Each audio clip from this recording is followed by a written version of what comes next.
many years ago, and President Obama is a good friend. And we did raise the issue of the inclusiveness and the hatred and bigotry against the minorities with Prime Minister Modi. I'm not here to say anything against Modi because I know him personally, and I think he means well. And he's the Prime Minister for everybody, regardless of religion, race, background, and belief. And it is our responsibility to make sure that if he's successful, all of us will be successful, and India will be successful. India had an amazing, and I will say three things about India that has been a good example of the Modi's government's accomplishments. Number one, I think the relationship between the United States has peaked. It had its shares of ups and downs, but I think under Obama, as President Obama said, that the India and America's partnership is the 21st century partnership, and you know, it is still being defined, but it was a defining partnership of the 21st century, and President Obama said that. I would also say the trade under the Modi government has increased substantially with the United States. It's close to $75 billion, and I expect by the year 2030, it should reach about $1 trillion. As far as the tariff is concerned, this administration has put a tariff for the India's product to the United States, but that has not really hurt the Indian government or India as much. And the last thing that I want to also say that there has been partnership with the United States and India in the healthcare, in education, especially the higher educations, and also in the area of the terrorism. I think we're working together, and in the defense also. So, and India diaspora, Ashraf, has played a significant role in the U.S.-Iran nuclear deal. They've played a very important role, and they also, I believe, that they are the active participant to ensure that the India succeed. So we can explore the potentials of India. So let the people of India decide who's going to be the next prime minister. I'm not going to take the sides between Rahul Gandhi as well as Mr. Modi. I know both of them personally very well, and I think they both mean very well. And I want to make sure that everybody understands that it is your responsibility to make sure that you speak up, you speak out, you step up when your right is in jeopardy, which is the human rights, minority rights, and also the rights of the everybody. If it's a problem, you should speak up, and you make sure you go to the ballot box to vote and be engaged, and that's the only way I believe you can make a difference. So I'd rather keep it to the level that rather than throwing stones at the people, I'd rather stay on the high echelon to make sure that we make sure that you can make a difference. I cannot vote in India.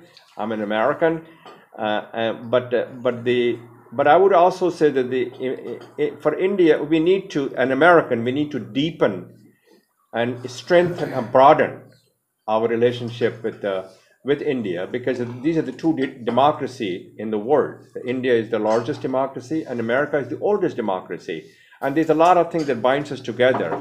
So it has to be based on mutual interest. You have been talking on democracy in India and also writing.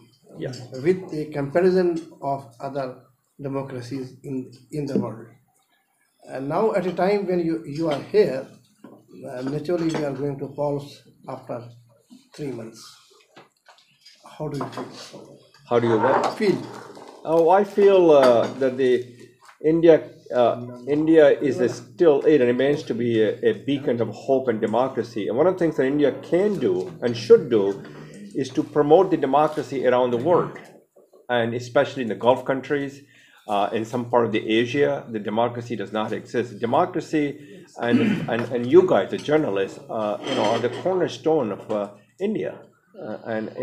So I would say, keep on trucking, keep on doing what you're doing. And that's the best way to describe it. You've been writing about that there is a vacuum in the world regarding democracy. Yes. And there is potential for India to become world leader. I totally agree, and I wrote a couple of columns, and I gave a speech that in America, obviously under this administration, I'm not here to also to talk about this. I know President Trump very well personally. I met him many times in the White House. I think he means well, but I do not agree with him on some of the policies. But you think India is still a Vishnu Guru? Yeah, well, I don't know about that, but I would say that this White House is a very much a pro-India. There have been some hiccup between the two, so India have a potential to be the global leader in democracy around the world. Sir, it is said that the biggest test of democracy is how the minority groups are being treated there. Very well said. So, how do you feel this thing, taking this thing in perspective for India? Well, you're asking a very broad question, so I'll try to see if I can answer one by one. For India to remain a prosperous and have an upward mobility, the Muslims and the minority must succeed. And India must remain to make sure that the Muslims and minorities have a share in India's inclusive economic mobility, and that has not been the case, and they need to be. And also, I would say that if the minorities and Muslims lag behind, India cannot succeed. Having said what I just said, it is the responsibility of the Muslims and the minority to make sure they get a good education, to make sure they're part of the political engagement, they make sure they're part of the political process. So those are also important. So it is responsibility of the minorities to get a good education and also to be politically engaged and to make sure they can compete in the IAS and other IFS examination. They must be active participant in that process. Now we have Maruf Rada, an emerging channel journalist. Thank you. What journalist is Maruf? I'm in TV journalist. Thank you very much, Maruf, for all you're doing. And where are you from originally? I'm from Jaunpur, UP.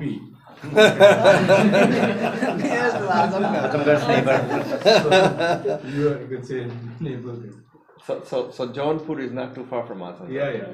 And Toki is very close. We are going to Muhammad Hassan College. I'm giving a speech, Maruf. Any language you. I'm giving a speech, Maruf, in Muhammad Hassan College. Okay. In Jaunpur. I born and brought up here in Delhi. Eh? I born and brought up here in Delhi. I started my career from Delhi only. I launched many news channels, major news channels. I recently am heading one of the channel called Tehzeeb TV. Tehzeeb. Tehzeeb means Culture. This is all about the culture. So let me comment on culture a little bit before you go further. As President Kennedy once said, and I'm giving you background a little bit why we are engaging. Art nourishes the roots of our culture. Art transcends our boundary. Art represents the best of our humanity. And I'm involved with the Kennedy Center Board of Trustees appointed by President Obama, which is a presidential appointment. And my wife, Debbie, are very much active participant in every aspect of the America's arts and culture. And I'd like to see the same thing in India, that we as a minority, as a Muslim, be a part and parcel of arts and culture of India also. So Tehzeeb is a very important part of that, the story that I've talked about in America. Go ahead. We're known for this in the world also. The thing is, you are talking about the democracy. When you born here into America, did you find the same kind of democracy which you are having in America? What kind of, you could say, discrepancies here?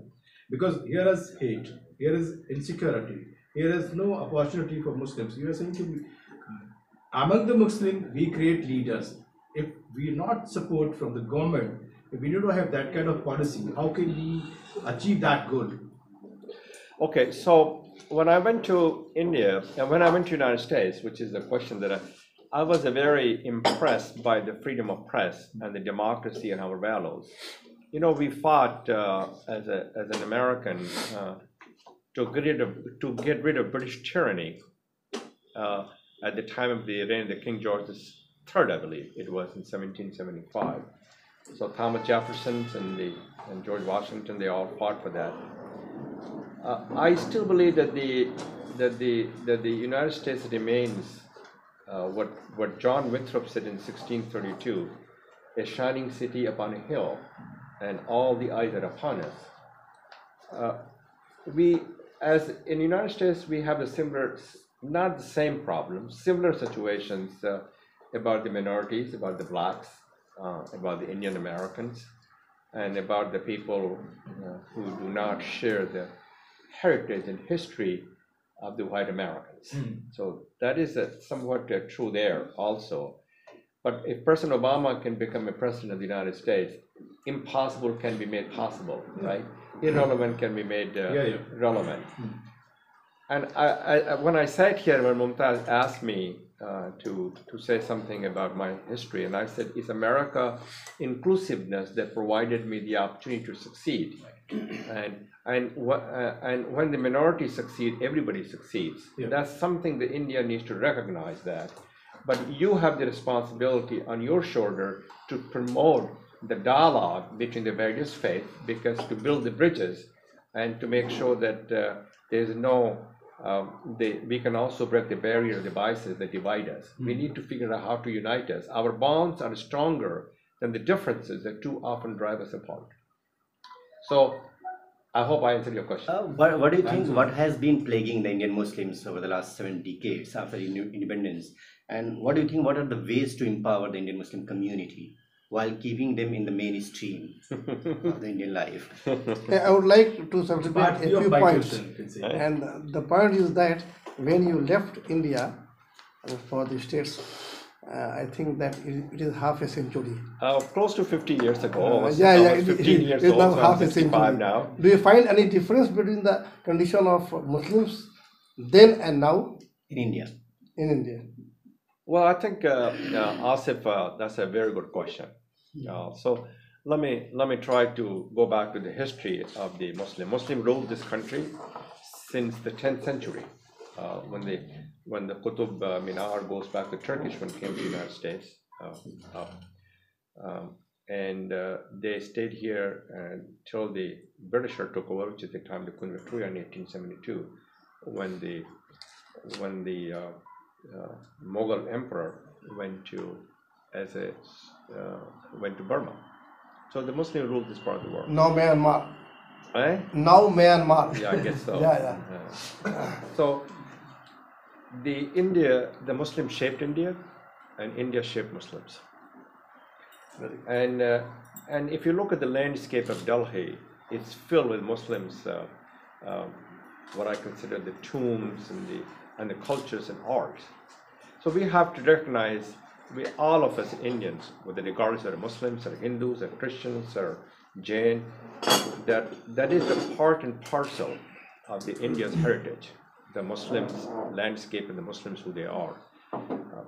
So in order for me to answer the questions, has it been changed? Well, I think it has been changed. Not as much as I'd like to see, but it is changed. I see more Muslims going to school and getting a good education. They are competing for the IFS and IS exam, and they're getting good educations, not just in the madrasa and Urdu, but English also. They're going to United States. They're going to other part of the world. I can see from my own family that these people, that they are being empowered by the education, which empowers the mind and uplifts the soul, and it gives the dignity and respect, and that's the only way to get out of the poverty for the Muslims also. As far as the progress is not enough, I think it has to be more, because I believe there are 200 million Muslims in this country, close to 185 million, I believe. It's the second largest Muslim population in the world after Indonesia. And then you have a Dalit. If you combine those two, Dalit, and I think one of the things that the President of India said that it has to be inclusive society, it has to be make sure that everybody has a chance to succeed. So, and I subscribe to his notion that's important.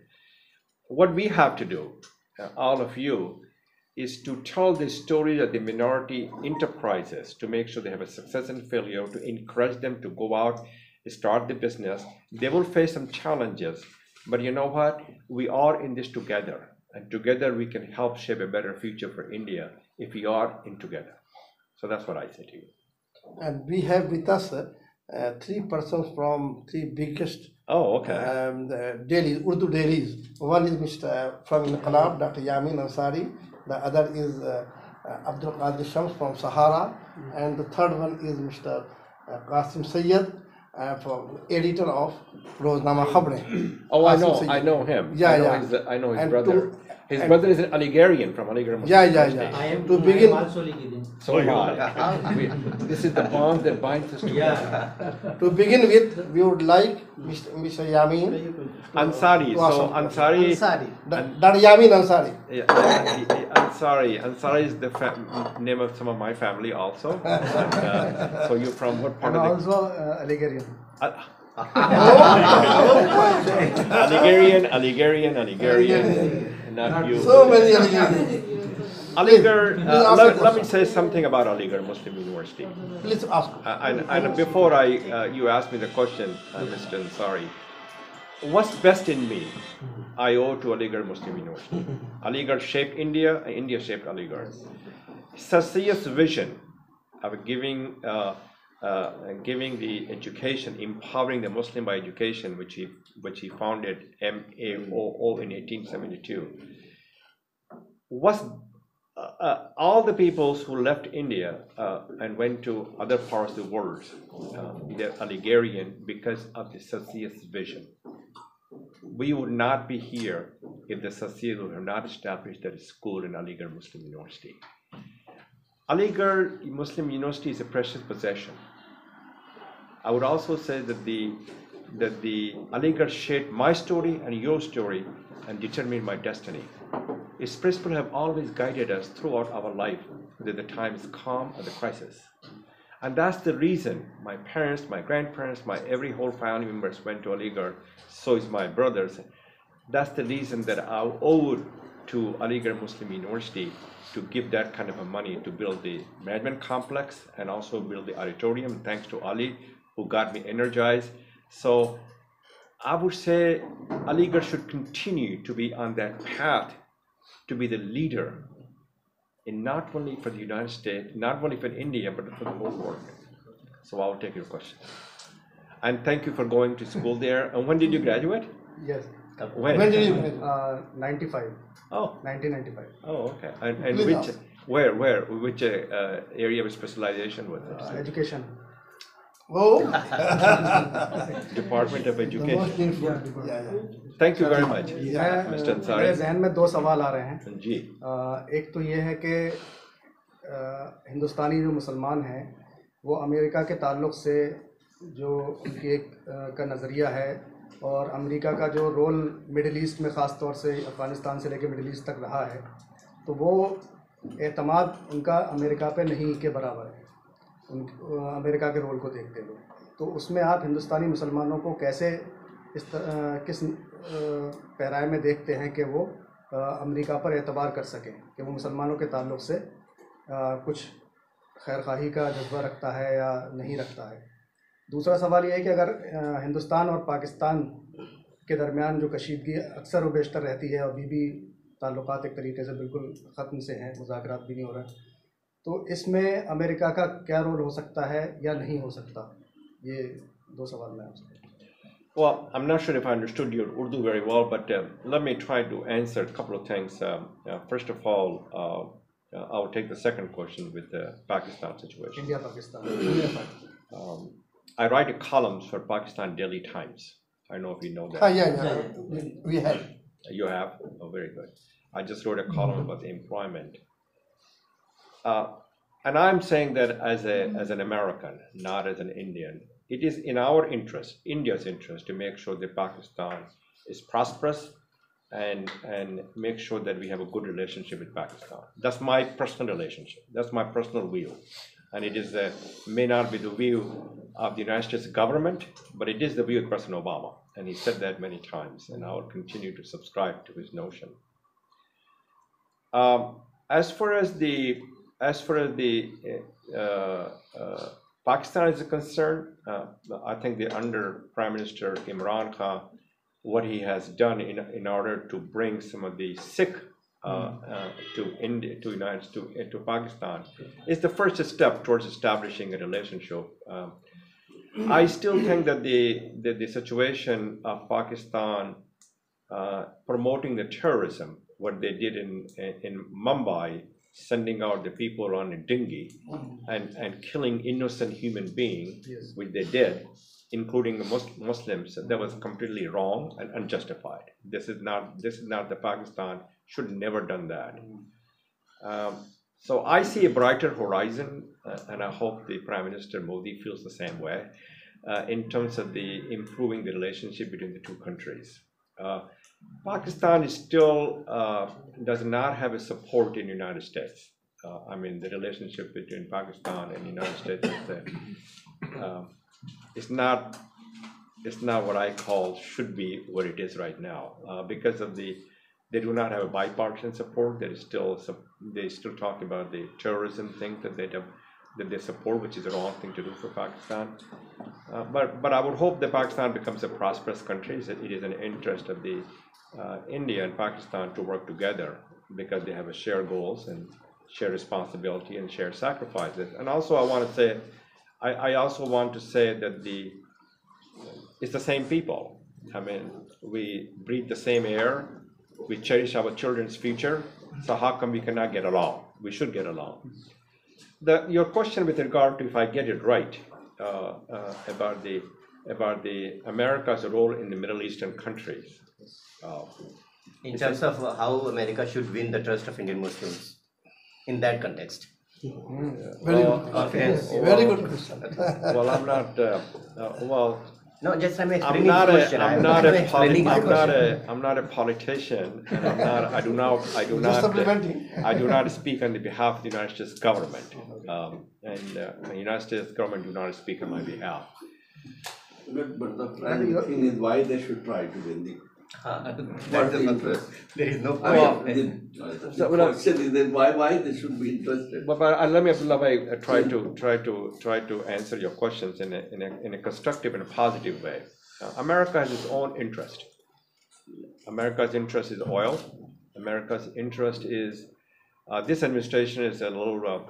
It's not. America has an interest in Afghanistan. America has an interest in the Middle Eastern countries. Why did America invade Pakistan? Afghanistan as well as Iraq. It's a mystery to all of us. Iraq, Libya, Syria. Well, I don't know. They did it in Syria. They did not invade Syria and Libya. But there has. It's a mystery to me, and I don't think Americans have figured this thing out either. Every administration is different, and right now Americans are, serving the interests of Saudi Arabia also, which I think this is still a little bit of a dark days between the two relationships. So I'm not the kind of person that I will say more than that, because the fact that America is a big country and they have a Democrat, they have a Republican, they all have their own views. And George W. Bush has his own views by invading the two countries. I totally disagreed, and Obama pulled that out. So it's a complicated situation. It's not as easy as you think it is. So I'll leave to that. Let the politician decide what's the best course of action is. But every president in the White House has a different views. Anybody else? Now we have Shams from Sahara Group. Yeah, I know have Sahara. two questions. One of the US and Indo-US relation.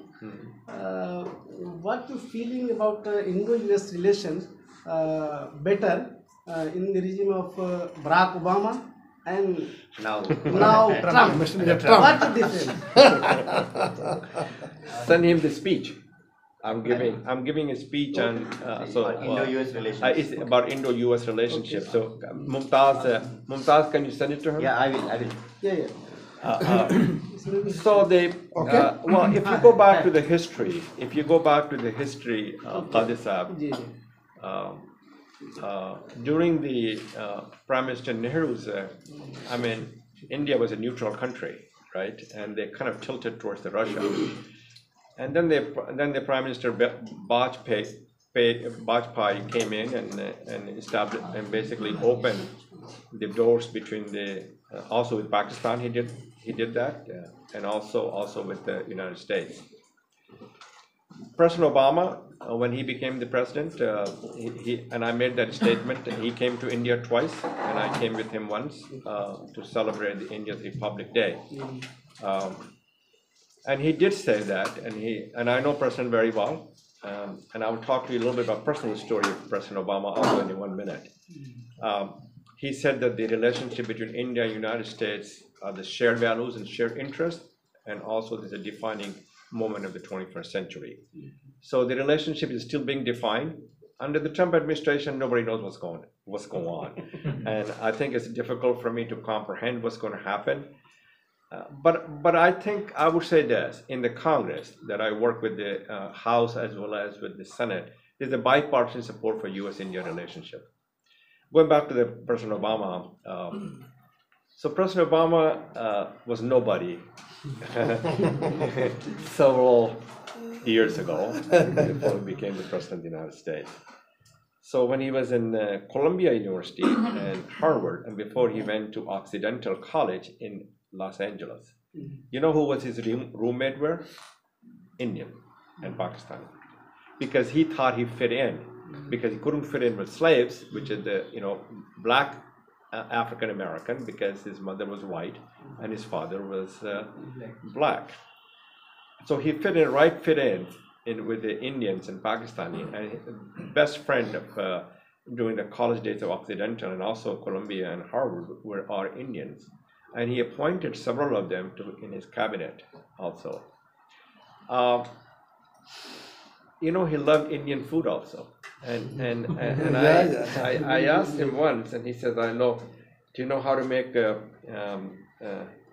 I think he said something about beef and something in Urdu, Hindi." He said, and I could not remember what he said, but he said, "I know how to cook chapati as well as a curry, some kind of a curry, dal or something." So I have a lot of admiration and respect for President Obama. He was the best for the United States of America, and we miss him. He lives not too far from my house in Washington, D.C. Obviously, he has not spoken up, speaking it out, because of the fact that when President Bush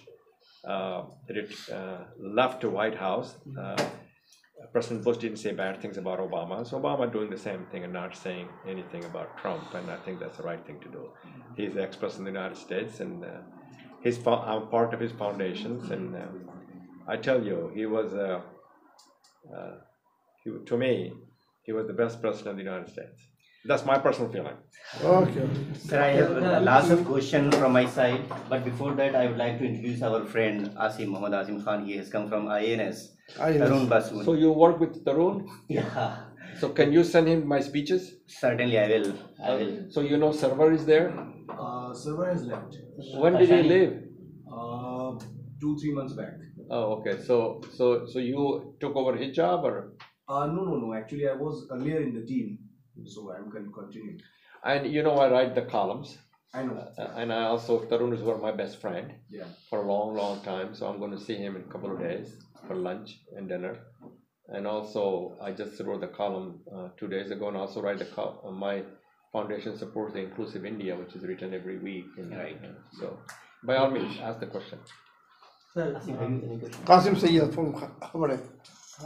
Do you think that Trump is a close and best friend of our Prime Minister than Obama? What is the reason? I have no idea. He's a mystery to me. I do not think, I think that the India and US relationship, he has a lot of admiration for Indian Americans, and he appointed several of them in his cabinet, not in his cabinet, but the sub-cabinet jobs. if you look at the relationship, what's going on with the NATO, with the Russia, and also with Iran and many other countries, it's just still being defined.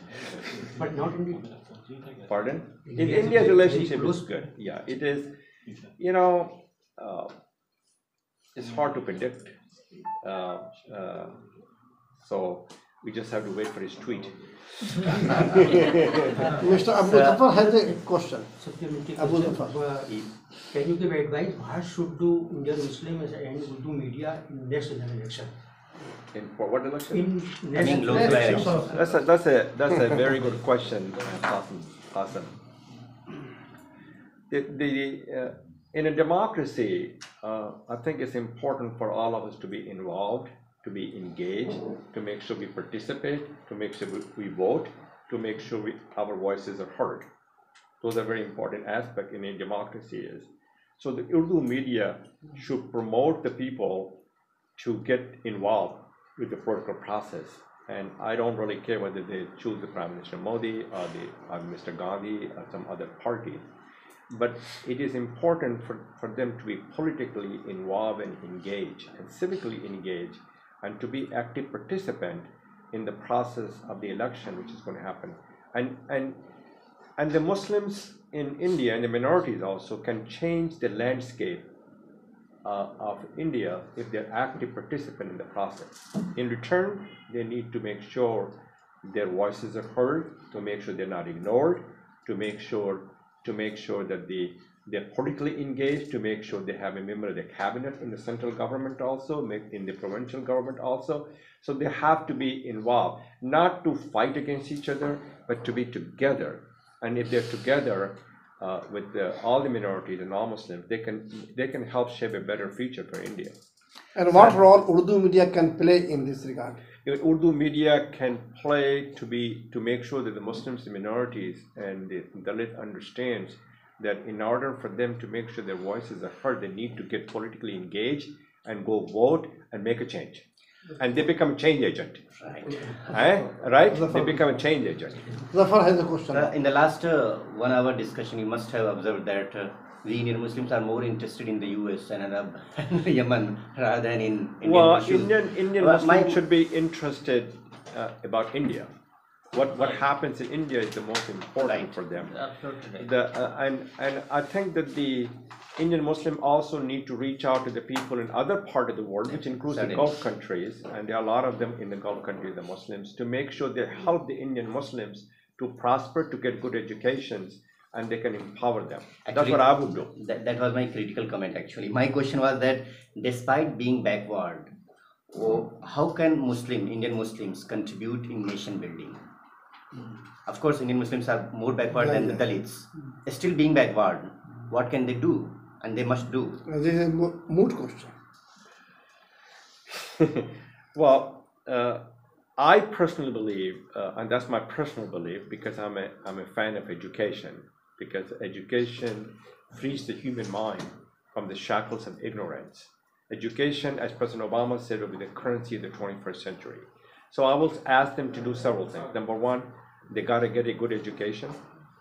They need to participate politically and civically in every aspect of the Indian society, which includes the cultures as well as the art, as well as the political engagement. And the last thing, to make sure they know their voices are heard, to make sure if they're politically engaged, to make sure their voices are heard. Just like the African American in the United States, they're very active. They make sure that they have a voice, right? And also make sure that we help each other. The people who are voiceless, people who are socially, economically disadvantaged, people who are vulnerable, give them a helping hand. Give them your hope, your help, and your hand to make sure they're successful. And that's something we do not do a good job in helping, giving a helping hand. If they succeed, all of you succeed, we succeed, and India succeed. Abu Zafar, you have a question? So you talk about education and empowering Muslim through education. So, but the issue is huge. So, can you identify certain sector in education or certain area, because the South is doing well compared to North, and we have not enough, yes. Zafar. Well, first of all, the southern part of India, which is the Kerala and Cochin, and I'm going to USCM. What's the name of the place I'm going to? Meghalaya. I have to give a speech there, and meeting the governor and some other people.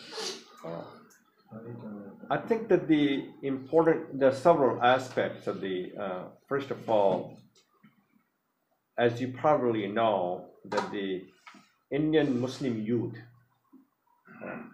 are the resources that all of the Indians, regardless who they are, need to tap upon their resources, because the fact they have exceptional resources, which is the 200 and 180 million Muslims that we need to tap upon, and that we have not explored those options yet.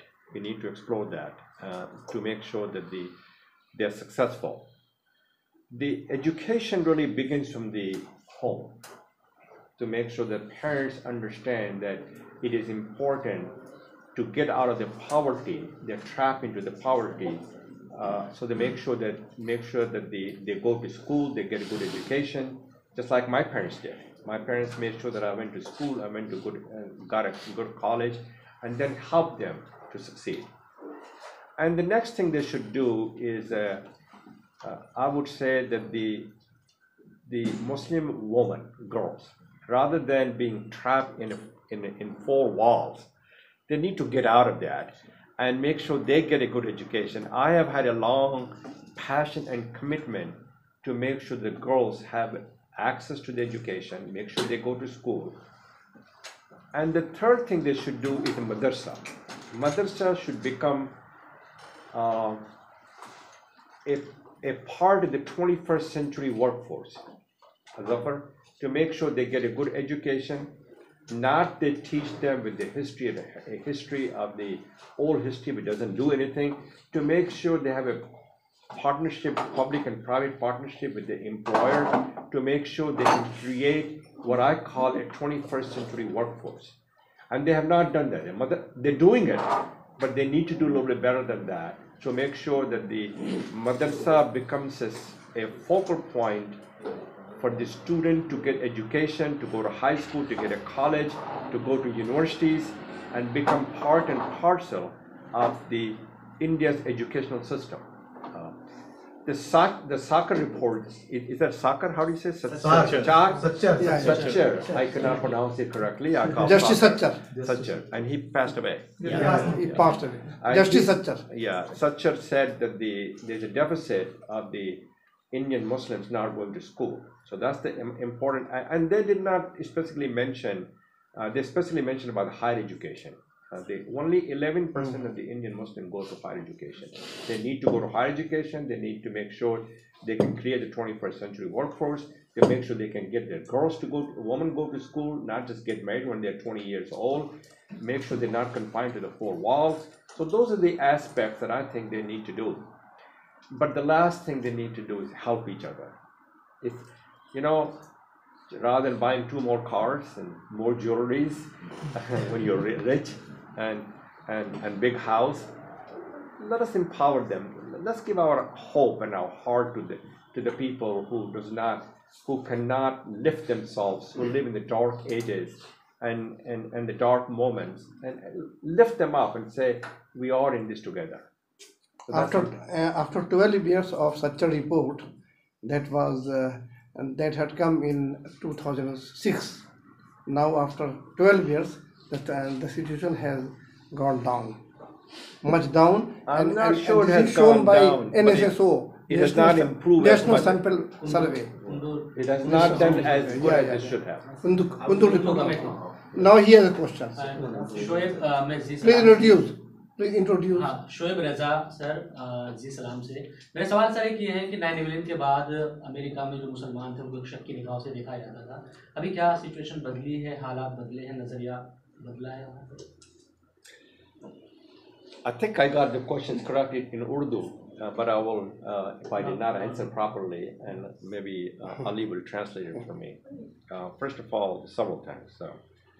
Indian Muslims are part and parcel, and especially all the Muslims, just not the Indian, the Muslims in the United States are part and parcel, and they weave into the fabric of the United States of America.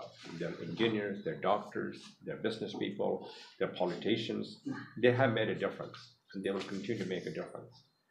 In terms of the banning Muslims to come to the United States, I think that's totally wrong, unacceptable. That does not represent the values of America. It does not represent the character and conscience of a nation that always believed to welcome people in open arms. And they did to me, and they did to others as well. And that went to the court, as you know, and the court decided that that was the wrong thing to do. There were a lot of other people who stood up and spoke up that that was the wrong thing to do. And I think there's a misconception in terms of what this president did, because of the fact that he does not represent my values, my character, and my conscience. But the Muslims in the United States has done very well, and they will continue to do well. But I want them to extend their help to the other Muslims who are vulnerable, who are voiceless, and who does not have the means, who are also left behind. Is that question is that the question? Yes. Fortunately, we have Zi Salam head Khurshid Rabbani with her. Yeah, he's the one who's telling me what to do, so I will do that. Please, Zi Rabbani. I have a very simple question. I just want to know your plan to empower Indian Muslims, whether it is politically, socially, and educationally. And can you have any plan to empower them also in job opportunities? Can we create good job opportunities for them? The three things I will say: education, employment, and inclusive economic mobility will be the key factor for India to succeed. And they must be, and the Muslims, the minority, must be active participants in that process. It will resolve conflict. It will promote peace. And the desperations and the hostility that the Indian Muslim youth and minority face is a totally wrong thing to do.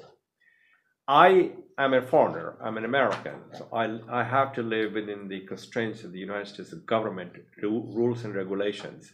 That I cannot just start a company over here and help the others. But I would like you to promote the minority enterprises and whether the large enterprise or the small enterprise, to make sure they can create a job, not just a job for the Muslims and minority, for everybody, so that everybody can prosper. So what I have done my share by giving a lot of money to the Aligarh Muslim University to create the next generations of the entrepreneurs, the leaders, the problem solvers, the scientists and engineers.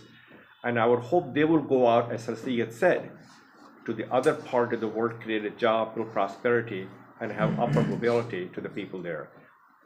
And I think you have given me a good idea here that I need to take it back and talk to some other people in terms of creating a job factory over here and skill development for the Muslims and minorities, so that they can become part and parcel of the job of the employment situations in India. Did you see my columns that I wrote on the job in United States? We had an interview. We did have an interview in 2015 for IICC Urdu at Taj Hotel. Oh, okay, I'm still the same place. I have to think about what you said. I think you've given me an idea that I think the skills development will be, and especially in Azamgarh, will be a great idea. If I can also working on it, to skilled. I think you're right. I think I've concentrated on the education part. I have to go to the employment part of that. So I have to think about that. Ines has some question. Islami was just speaking about linking madrasas with the modern education. So in this regard, there is always a fear in the clergy that in this quest for modern education, the core Islamic education would be relegated to the back burner. So how do you think the core Islamic education can be seamlessly gelled with modern You're absolutely right. I think that And additionally, and do you I have think some that the plans to fund madrasas? clergy people have their own self-interest. They like to divide and conquer, and they make sometimes a statement which is not very favorable to the Muslims or to anybody else in India. But they need to do both. I would think that they need to make sure that the madrasa produces the children, the next generation, so they can get a job and they become the employee of the 21st century. And if they teach them the clergy things you say about Quran and things like that, that's not going to get them a job. So there is a little bit of conflict there, and that's your job. Your job as a journalist to tell them that you can do both. You can teach them a little bit about the things that which is the Muslim faith and Islamic faith. That's an important aspect is because you have to know your faith and your religion and who you are, where you came from. But they also need to understand that they have to go to school, they have to go to college, they have to go to university, they have to compete, and in order for them to become part of the workforce. Do you have a plan to establish a model madrasa? Model madrasa, I do not have it yet, but that's a good idea. Maybe one day, Zamiruddin Shah, who's coming here sometimes in Islamic Center, who was the Vice Chancellor, who was a very who's a good friend of mine, and he came to our house also. So he, that's what he's trying to do with Sassia Foundation. So you should talk to him. He's trying to create what you call a modern madrasa.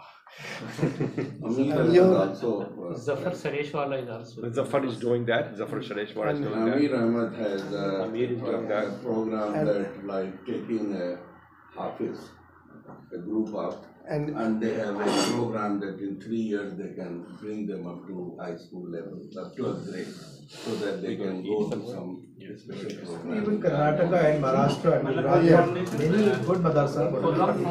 Program reporter news 18.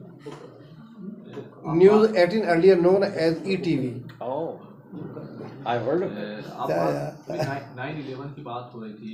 9/11 के बाद इस तरह से जो situation आप लोगों ने face की, खासतौर से अमेरिकन मुस्लिम्स ने, उसको आप लोगों ने किस तरह से फेस किया? और क्योंकि पिछले लास्ट 4-5 इयर्स में कुछ ऐसी सिचुएशन जो है इंडियन मुस्लिम्स फेस कर रहे हैं, तो क्या एडवाइस करेंगे आप, और आप लोगों का क्या एक्सपीरियंस रहा है? After 9/11, the Americans had a backlash in America. So in the last 4-5 years ago, again, you've gotten the same things happening. So what have we done to So my last name is Islam. Somebody will say I'm doubly cursed, I'm doubly blessed. I say I'm doubly blessed. I'm not cursed. The situation for the Muslims and all over the world after the 9/11 have been and was not in a situation that it should have been. But remember, you have to remember that these tourists came from Saudi Arabia and Yemen, and they took that World Tower building in New York, and also they did some other things.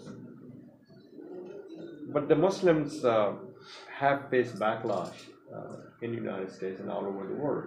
But we should never ever try to relate the Muslims with our faith, with our religion. And if somebody else did it from Saudi Arabia or Yemen to come to America and destroy that, this is not our faith. Our faith believes in equality, dignity, tolerance, and respect for other faiths. We always stood for peace. We always stood for resolving the conflict. And that's the reason I personally am involved with U.S. Institute of Peace in the United States to promote the peace and resolve the conflict. So people do take it in a different way, because if the name is Asif or Alam or Islam, they think that we are part of that tourist group, because we are not. And that's something, your job is to separate the facts from the fiction, to make sure that we tell the story, and we tell the story in a positive manner that people understand that they came from other part of the world to United States, and you should not try to blame every Muslims of their atrocities, what they did to the United States, or for that matter to the world. And that's the reason I'm saying I'm double blessed, not cursed.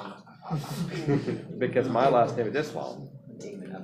I'm done. Mr. Mudram, in fact, we have already crossed 1 hour. Just I have taken from Frank Islam Sahab. So we should. So where are we going to go eat?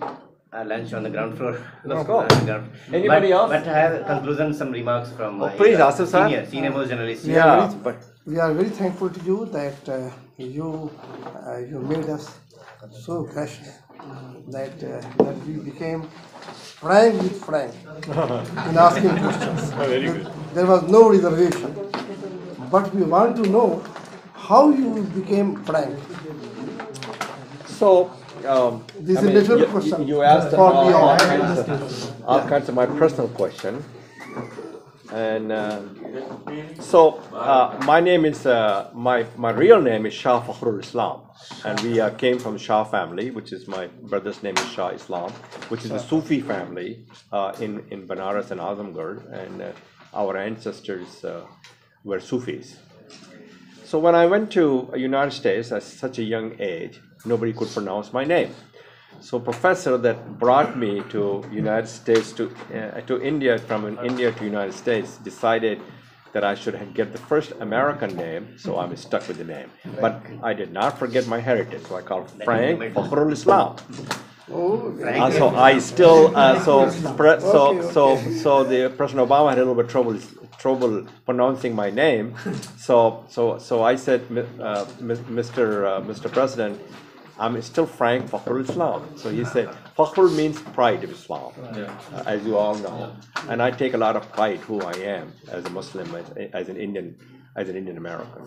So thank you, Mr. Frank. Thank you, friends. You have accepted our invitation, and thank you, friends. Sure. So let's.